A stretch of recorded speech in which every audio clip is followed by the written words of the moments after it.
welcome. This is part 2 of Principles of Management. In this video, we will start from the principles of scientific management. In previous, we studied about what is scientific management. So, what are the principles of scientific management?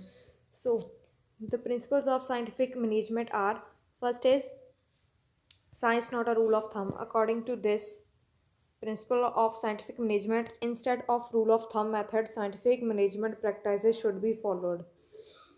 Under rule of thumb, a manager uses trial and error method to find solutions to a problem. Instead, Taylor suggested that study of traditional method should be made and the best method solution among them should be adopted by all the managers. So according to this, इसका मतलब होता है कि हमें जो science वाली approach है उसे यूज़ करना चाहिए, यानी कि जो कि साइंटिफिक चीज़ें हैं, ट्रायल एंड हिट मेथड नहीं यूज़ करना चाहिए कि ये लगा के देखेंगे, ये लगा के देखेंगे। आपको एक properly cause and effect relation type something कुछ ढूंढना है और उसके बाद ही उस प्रॉब्लम का कोई साइंटिफिक सोल्यूशन निकालना है। ट्रायल एंड हिट मेथड को बिल्कुल भी नहीं यूज़ करना है। टेलर सजेस्ट करते हैं कि जो ट्रेडिशनल मेथड की स्टडी होती है वो मैनेजर्स को बहुत हेल्प करती है एक साइंटिफिक डिसीजन लेने में, तो हमें साइंटिफिक अप्रोच को यूज़ करना चाहिए।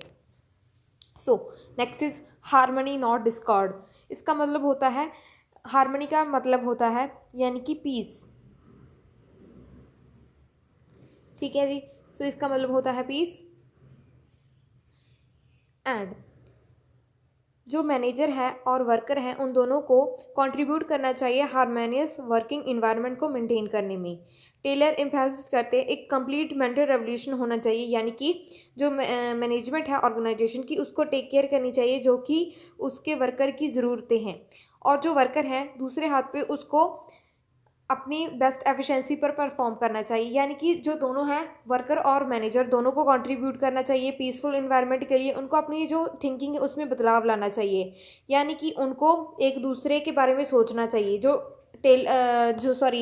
मैनेजर है उसको जो उसके वर्कर है उसके नीड्स के बारे में सोचना चाहिए, और जो वर्कर है उनको अपनी बेस्ट एफिशिएंसी पे परफॉर्म करना चाहिए, यानी कि अपना बेस्ट देना चाहिए, 100% देना चाहिए। तो ये कहता है इससे क्या होगा, जब आप अच्छे से कंट्रीब्यूट करोगे तो हारमोनी डेवलप होगी इन्वायरमेंट में और जो डिस्कॉर्ड है वो एलिमिनेट हो जाएगा। ठीक है जी। एंड उसके बाद हमारे पास आता है तीसरा प्रिंसिपल, कॉपरेशन और इंडिविजुअलिज्म। ये प्रिंसिपल ऑफ मैनेजमेंट कहता है कि हमें जो मैनेजर है वर्कर है उनको कॉपरेट करना चाहिए, उनको अपने सेल्फ इंटरेस्ट को इग्नोर करना चाहिए और कॉमन गोल जो होता है ऑर्गेनाइजेशन का उसके तरफ मिलजुल के काम करना चाहिए। जो मैनेजर है उसको वर्कर्स की नीड की देखभाल करनी चाहिए और वर्कर को भी अपनी मर्जी से और इच्छापूर्वक काम करना चाहिए और अपना बेस्ट कंट्रीब्यूशन देना चाहिए कंपनी को, तभी कोई फ़ायदा होगा। उसके बाद है फोर्थ और लास्ट साइंटिफिक प्रिंसिपल, यह है पर्सोनल डेवलपमेंट।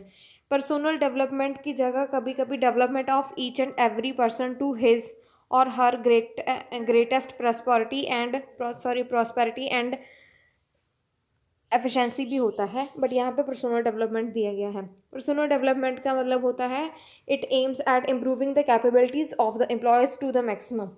यानी कैपेबिलिटी होती है एबिलिटी टू वर्क, यानी कि इसके अकॉर्डिंग जो एबिलिटी टू वर्क होती है एम्प्लॉयज़ की उसको कम से ज़्यादा उसको बढ़ाना चाहिए। यानी कि अगर वो पहले काम कर रहा है तो उसको ज़्यादा करना चाहिए, उसको अपने अंदर इस चीज़ की थोड़ी सी एफिशिएंसी को बिल्डअप करना होगा, तभी वो ज़्यादा बेटर परफॉर्म कर पाएगा। और जब वो अपनी एफिशिएंसी को इंक्रीज़ कर लेगा तो उससे जो ओवरऑल एफिशिएंसी होती है ऑर्गेनाइजेशन की वो भी इंक्रीज़ होगी और जो ओवरऑल गोल होता है वो भी अचीव हो पाएगा। तो आप यहाँ पे एक यहाँ पे एक फ्लो चार्ट देख सकते हो, आप इसको अपनी नोटबुक में बना सकते हो फॉर मोर नॉलेजमेंट। इसके बाद कुछ इंपॉर्टेंट टर्म्स होती हैं साइंटिफिक मैनेजमेंट के related. First is foreman. Foreman का मतलब होता है यानी कि जो इंचार्ज होगा ऑपरेशनल लेवल ऑफ वर्कर्स पे। अभी आपको ये नहीं समझ में आएगा, जैसे हम फंक्शनल फोरमैनशिप पढ़ेंगे तो आपको ये समझ में आ जाएगा। फोरमैन एक तरह के एक इंचार्ज होता है, या फिर कह सकते हैं एक तरह का हेड होता है। फंक्शनल फोरमैनशिप क्या होती है, इस टेक्निक के अकॉर्डिंग हमें 8 पर्सन्स लेने हैं जो कि एम्प्लॉयड होंगे इस फोरमैन के फंक्शन को परफॉर्म करने के लिए, और जो ये 8 पीपल होंगे 8 एम्प्लॉयज़ होंगे ये दो कैटेगरीज में हम डिवाइड कर देंगे। 4 एक कैटेगरी में होंगे और 4 एक कैटेगरी में होंगे। एक कैटेगरी होगी प्लानिंग डिपार्टमेंट और दूसरा होगा प्रोडक्शन डिपार्टमेंट। जो प्लानिंग वाला होगा उसको इंटेलिजेंस की ज़्यादा ज़रूरत होगी और जो प्रोडक्शन वाला होगा उसको फिजिकली फिट होना ज़्यादा ज़रूरी होगा।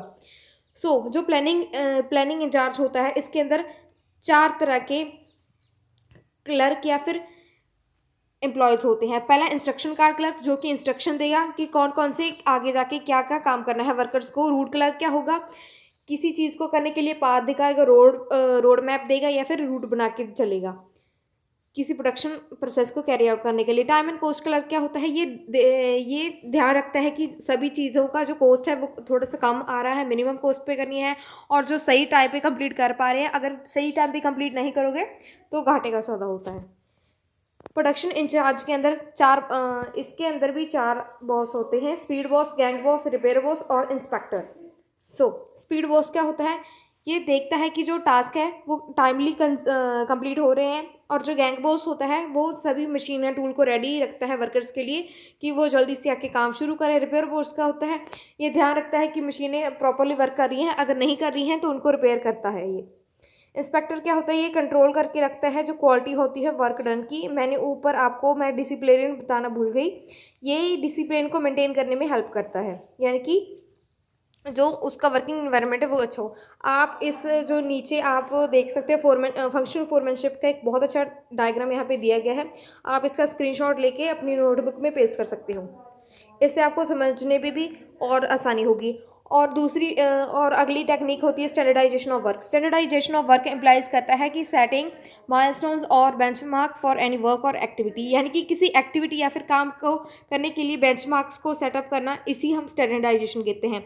इससे क्या होता है, हम जो स्टैंडर्ड होते हैं एक्सीलेंस को, उनको एस्टेब्लिश करते हैं against actual performance can be measured, यानी कि हम पहले स्टैंडर्ड बना के रखते हैं, उसके बाद जो हमारी एक्चुअल परफॉर्मेंस होगी उसके साथ उसको कंपेयर करेंगे और इससे हमें डेविएशन यानी कि डिफरेंसेस का पता चल जाएगा और हम बेटर परफॉर्म कर सकते हैं। सिंप्लीफिकेशन ऑफ वर्क क्या होता है, जो चीज़ नहीं बिक रही उसको बनाना बंद कर दो और जो बिक रही उसकी प्रोडक्शन को ज़्यादा कर दो।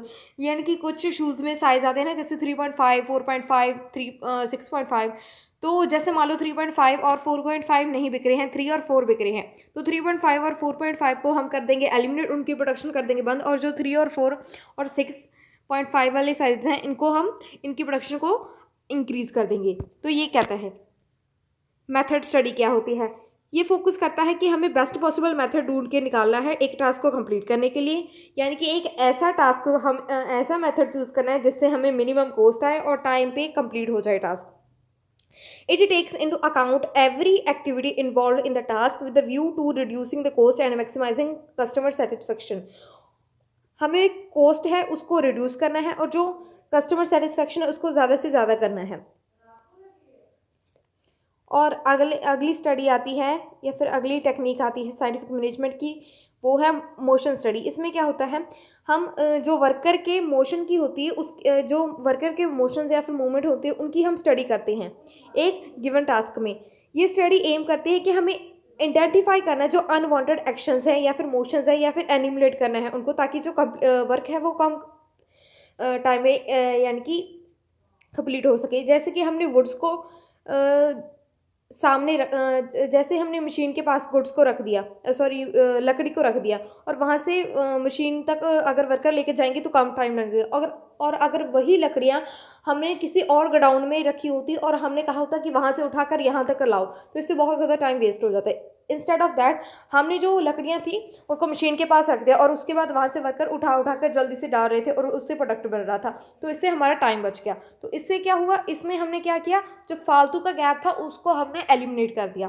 टाइम स्टडी क्या होता है, ये इसमें हम देखते हैं कि हम एक पार्टिकुलर जॉब को कंप्लीट करने के लिए एक स्टैंडर्डाइज टाइम लिमिट रखते हैं, यानी कि हम जो स्टैंडर्डाइज टाइम होगा उसमें ही हमें जल्दी से जल्दी उसी टाइम में हम उस टास्क को कंप्लीट कर देंगे।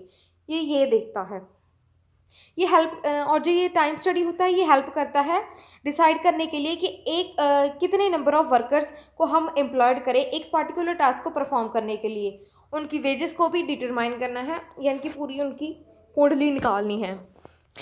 उसके बाद है फैटिग्यू स्टडी, यानी कि ये टाइम रेस्ट इंटरवल्स पे बेस्ड होता है। इसमें हम देखते हैं कि एक वर्कर को एक टास्क को परफॉर्म करते वक्त उसको कितने रेस्ट इंटरवल या फिर ब्रेक की ज़रूरत होती है। ये स्टैंडर्डाइज ब्रेक इन टाइमिंग या फिर इंटरवल्स को सजेस्ट करने में भी हेल्प करता है कि हमें कितने रखने चाहिए जिससे कि वर्कर की परफॉर्मेंस इंप्रूव हो सके। डिफरेंशियल पीस वे सिस्टम ये क्या कहते हैं, यानी कि जो ये यानी कि एक डिफरेंस पैदा करता है एफिशिएंट और इनएफिशिएंट वर्कर्स में। जो एफिशिएंट है उनको ज़्यादा उनको वेजेस दो, बोनस दो, ताकि वो और अच्छा परफॉर्म करें, और जो इनएफिशिएंट है उनको मोटिवेट करो, उनको सुपरविजन करो और उनको इम्प्रूव करो, उनको ट्रेनिंग दो ताकि वो और बेटर कर सके। एफिशिएंट को बोनस दो और इनको ट्रेनिंग दो ताकि ये भी एफिशिएंट बन सके। इससे क्या होगा, ओवरऑल डेवलपमेंट होगी। मेंटर रेवोल्यूशन क्या मतलब क्या होता है, यानी कि जो वर्कर होते हैं और मैनेजर होता है उनके एटीट्यूड में चेंज लाना। यानी कि इसमें सिंपली हम देखते हैं कि दोनों कोऑर्डिनेट करनी चाहिए, कोऑर्डिनेशन होना चाहिए, कोऑपरेशन भी होना चाहिए। तो ਇਹਦੇ ਨਾਲ ਫਿਰ ਜਿਹੜਾ ਮਤਲਬ ਵੀ ਮੈਂਟਲ ਰੈਵੋਲੂਸ਼ਨ ਹੋ ਜਾਂਦਾ ਹੈਗਾ। ਠੀਕ ਹੈ, ਇੱਕ ਦੂਜੇ ਦੀ ਇੰਪੋਰਟੈਂਸ ਨੂੰ ਸਮਝਣਾ ਚਾਹੀਦਾ, ਐਂ ਨਹੀਂ ਸਮਝਣਾ ਚਾਹੀਦਾ ਵੀ ਸਾਹਮਣੇ ਵਾਲਾ ਬੇਕਾਰ ਹੈ। So we will eliminate this. So Henry fuel. अब हेनरी फ्यूल आगे, पहले हमने टेलर के पढ़े, अब हम पढ़ेंगे हेनरी फ्यूल के। अब आपको क्या यहाँ पे दो दो प्रिंसिपल्स क्यों दिए गए हैं आपको समझना होगा। ये जो हेनरी फ्यूल वाले, वैसे मैं आपको जनरली बता रही हूँ, वैसे आप ऐसा नहीं डायरेक्टली लिख सकते। जो हेनरी फ्यूल के प्रिंसिपल हैं ये इंसान को इंसान समझते हैं, बट जो टेलर के प्रिंसिपल हैं वो एक इंसान को एज अ मशीन समझ के आगे चलते हैं। So who is Henry fuel, आपको याद रखना है इनका नाम और ये किस चीज़ के लिए जाने जाते हैं। ठीक है, तो जो हेनरी फ्यूल है वो फादर ऑफ जनरल मैनेजमेंट है, और इन्होंने इंट्रोड्यूस की थी जो जनरल थ्योरी होती है एडमिनिस्ट्रेशन की या फिर फ्यूलिज्म की इन 1916। आपको ये याद रखना है, ये एमसीक्यूज वगैरह में आ सकते हैं। सो यहाँ पे भी हमें एक ब्यूटीफुल सा एक डायग्राम दिया गया है फ्यूल के प्रिंसिपल्स का। सो टू बी ऑनेस्ट, अगर आप इन प्रिंसिपल्स को याद करना चाहते हो तो मैं आपको कोड बताऊंगी। यहाँ पे हमें दिए गए हैं थोड़ा सा, यानी कि ये सीक्वेंस में नहीं है, बट जो हमारी बुक थी वहाँ पे मैंने एक कोड बनाया था दादू सर्स को। दादू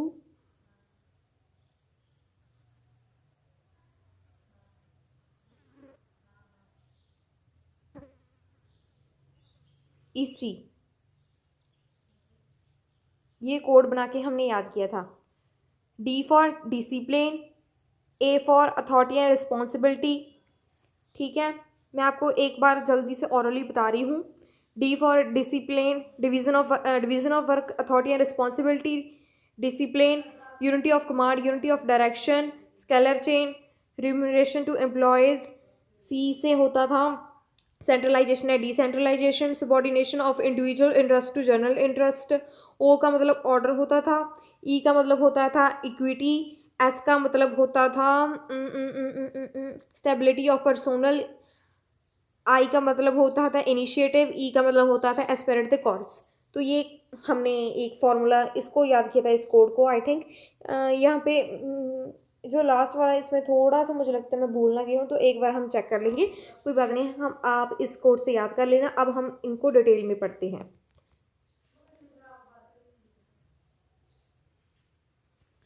डिवीजन ऑफ वर्क ये क्या कहता है, डिवीजन ऑफ वर्क का मतलब होता है जो हमें गिवन टास्क है हम उसको छोटे छोटे हिस्सों में बांट देंगे या फिर ग्रुप्स में बांट देंगे, ताकि in order to perform the task in the competent manner, यानी कि कॉम्पिटेंट मैनर में करने के लिए टास्क को परफॉर्म करने के लिए हम वर्क को छोटे छोटे हिस्सों में बांट देंगे। जब हम डिवीजन ऑफ वर्क वाला प्रिंसिपल फॉलो करते हैं तो इससे जो स्पेशलाइजेशन होती है वर्क की वो हम अचीव कर पाते हैं। उसके बाद है अथॉरिटी एंड रिस्पॉन्सिबिलिटी।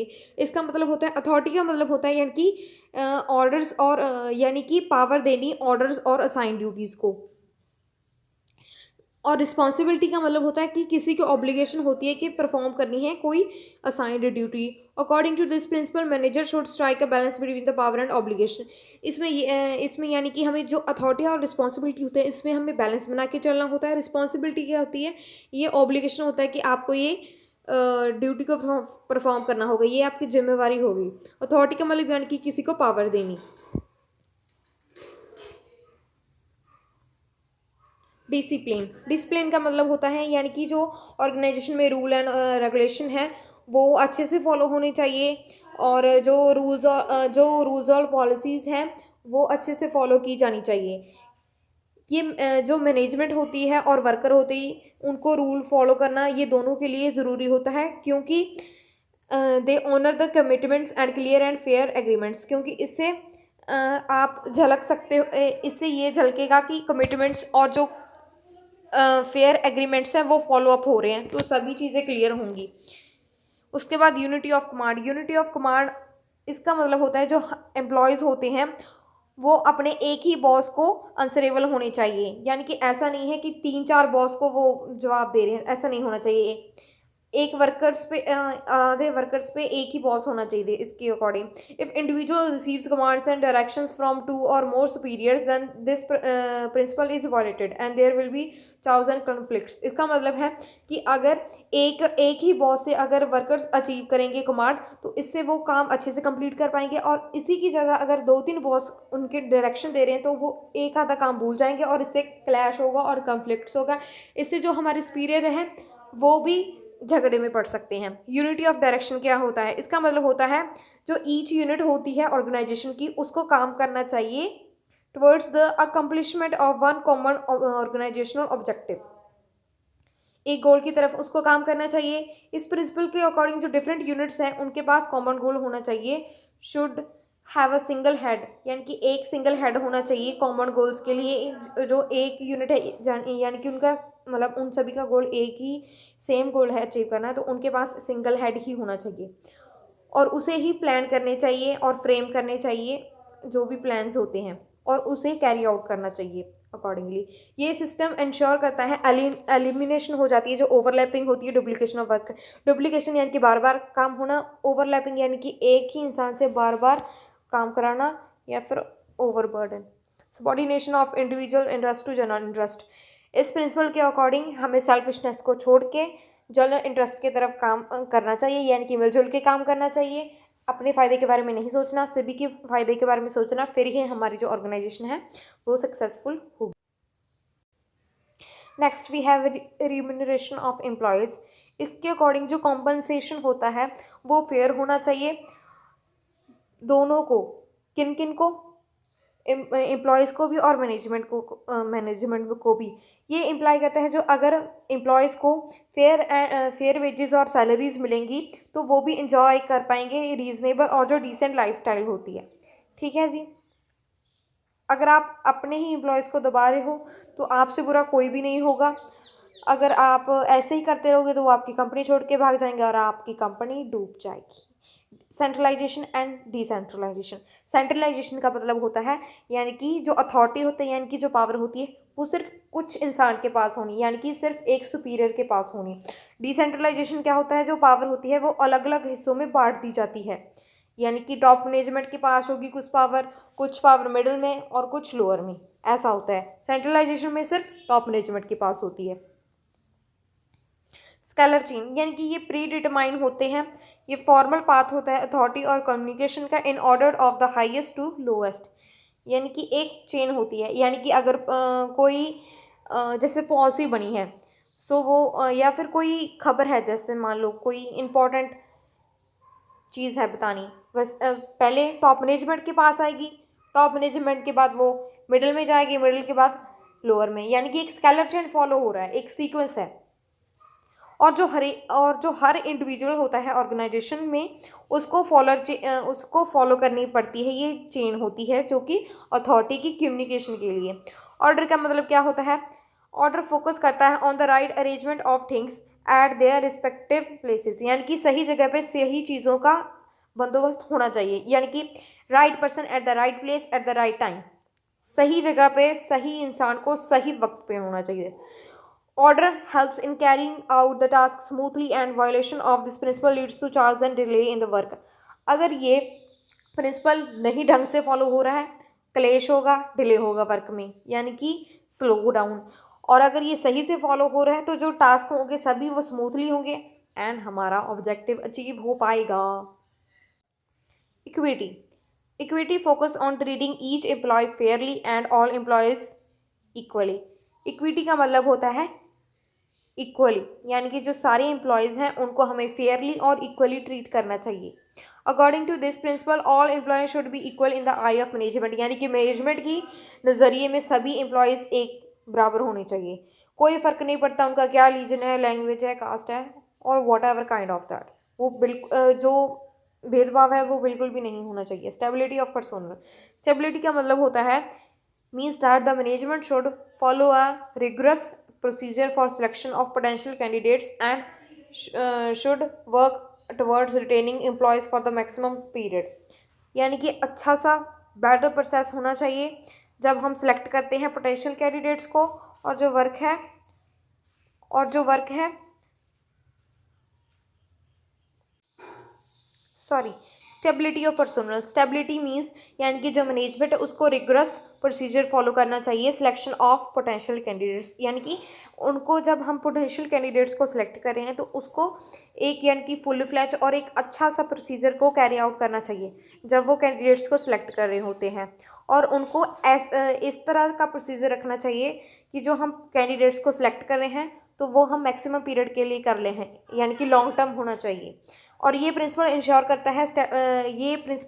करता है कि जो स्टेबिलिटी होती है पर्सनल की वो लॉन्गर पीरियड के लिए होनी चाहिए। इनिशिएटिव का मतलब होता है कि जो वर्कर हैं उन्हें मोटिवेशन और इंसेंटिव्स देने चाहिए काम करने के लिए। They should be inspired to come up with the suggestions regarding their work which should be in the line with the practices and the rules of the organization। Initiative का मतलब होता है कि जो वर्कर हैं उन्हें बहुत सारी मोटिवेशन और इंसेंटिव्स देने चाहिए, यानी कि इंसेंटिव्स का मतलब होता है यानी कि उनकी हेल्प करना, उन्हें ज़्यादा मोटिवेशन और इंसेंटिव देंगे काम करने के लिए। इससे क्या होगा, वो इंस्पायर्ड होंगे और ज़्यादा बेटर से बेटर सजेशन देंगे उनके काम के लिए और बेटर एडवाइजेज मिलेंगी। तो अगर बेस्ट एडवाइस हम उसमें से चूज़ करेंगे तो शायद हमें आगे जाके बहुत सारा फ़ायदा भी हो सकता है। Which should be in line with the practices and the rule of organisation, यानी कि जो प्रैक्टिस और रूल है ऑर्गेनाइजेशन के उनकी लिमिट लाइन में ही होनी चाहिए।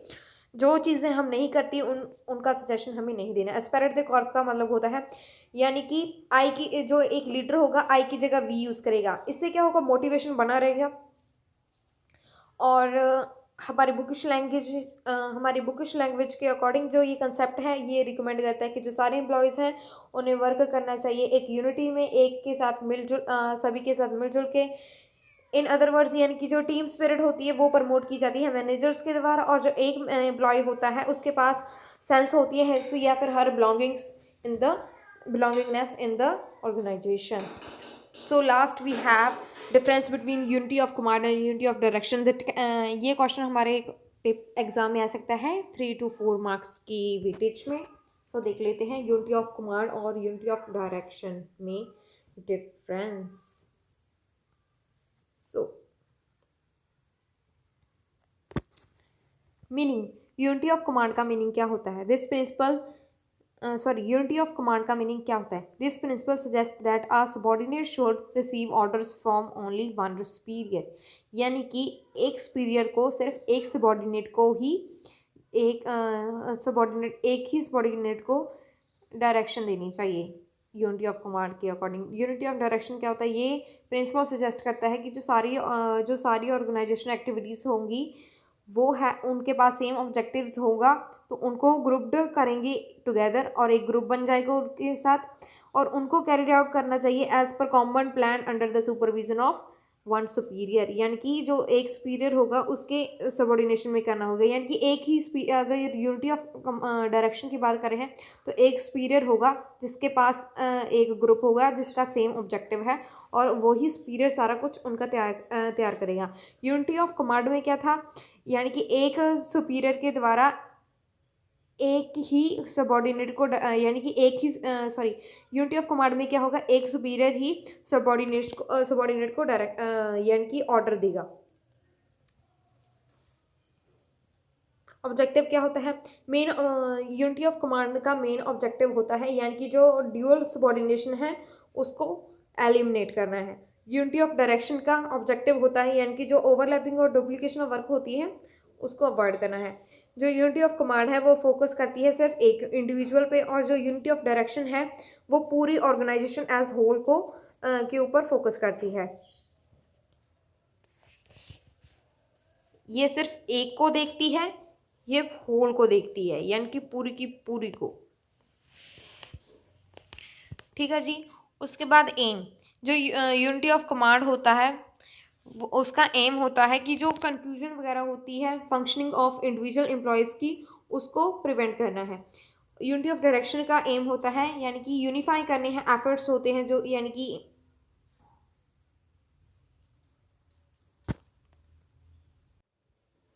यूनिटी ऑफ डायरेक्शन का एम होता है यानी कि जो एक जो हमारे एम्प्लॉयज़ है जो कि काम कर रहे हैं उनके एफर्ट्स को इंटीग्रेट करना है और अचीवमेंट करनी है, जो डिपार्टमेंटल गोल्स होते हैं। यूनिटी ऑफ कमांड का रिजल्ट होता है कि जो following this principles results in systematic functioning of the organisation, जो सिस्टमैटिक फंक्शनिंग होती है उसमें रिजल्ट कर देता है। और जो यूनिटी ऑफ डायरेक्शन है इसका ये रिजल्ट आता है कि बेटर कोऑर्डिनेशन होती है, जो अलग अलग इंडिविजुअल्स होते हैं जो कि कैरी आउट कर रहे होते हैं टास्क को। और इसी के साथ हमारा जो चैप्टर होता है कंप्लीट होता है। लाइक शेयर और सब्सक्राइब करना मत भूलिएगा। सो ये भी यहाँ पे कुछ अनइम्पॉर्टेंट चीज़ें हैं, इम्पॉर्टेंट नहीं, यानी कि जस्ट एक बार आपको गो थ्रू होना है, एक बार आप इसे पढ़ लीजिएगा। If you want these notes then comment down below in the video, I will provide you that. So thank you for watching, और एक बार बुक रीडिंग लेना मत भूलिएगा। आई नो आज का वीडियो थोड़ा सा लॉन्ग हो गया क्योंकि पिछला वीडियो हमने पूरा शूट किया था बट हाफ शॉट नहीं है, इसके कारण वो छोटा था और उसके बाद हमने शूट नहीं किया। सो आज करेंगे। So thank you for watching my video. Bye bye.